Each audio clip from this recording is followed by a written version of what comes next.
Doctrine and Covenants 107 was one of the most significant sections of the early church. Its significance is highlighted by its placement as the third section in the 1835 first edition of the Doctrine and Covenants, at which time sections were not arranged chronologically, as they mostly are today, but by placing those first which were more regulatory in nature and broadly applicable to the whole church, and to missionaries and church leaders in particular. This section is actually a composite of both new explanatory material on priesthood, comprising verses 1 to 58, and a revised and redacted revelation on priesthood, received way back in November 1831, comprising verses 59 to 100. Interestingly, the new material in the first 58 verses is not written in the first-person voice of the Lord, in contrast to verses 59 to 100, but rather in the descriptive third-person voice, suggesting that these verses are likely the prophet Joseph Smith's own synthesis and explanation of previously unrecorded revelations and visions he had received, rather than the revelations and visions themselves.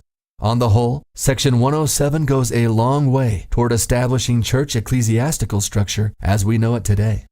Here's the backstory. On February 14, 1835, Joseph Smith called a meeting in Kirtland, Ohio, of all those who had marched with him on Zion's camp the previous summer.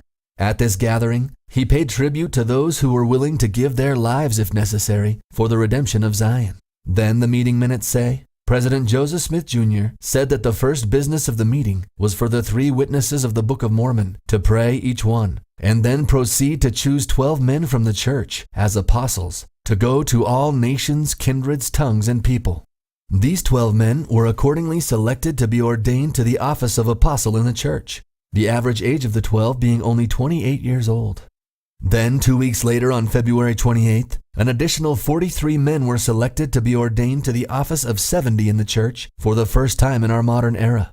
At the time of their ordinations, both the 12 apostles and the 70s were commissioned and set apart to go to all nations, kindreds, tongues, and people to preach the gospel. During that same February and March, Joseph Smith held several meetings with the 12 apostles in Kirtland. On February 27th, for example, Joseph explained to them that they are the 12 apostles who are called to be a traveling high council to preside over all the churches of the saints among the Gentiles when there is no presidency established. He told them that they are to hold the keys of this ministry, to unlock the door of the kingdom of heaven unto all nations, and preach the gospel unto every creature. This, he said, is the virtue, power, and authority of their apostleship. In the first place, he continued, God manifested himself to me and gave me authority to establish his church, and you have received your authority from God through me.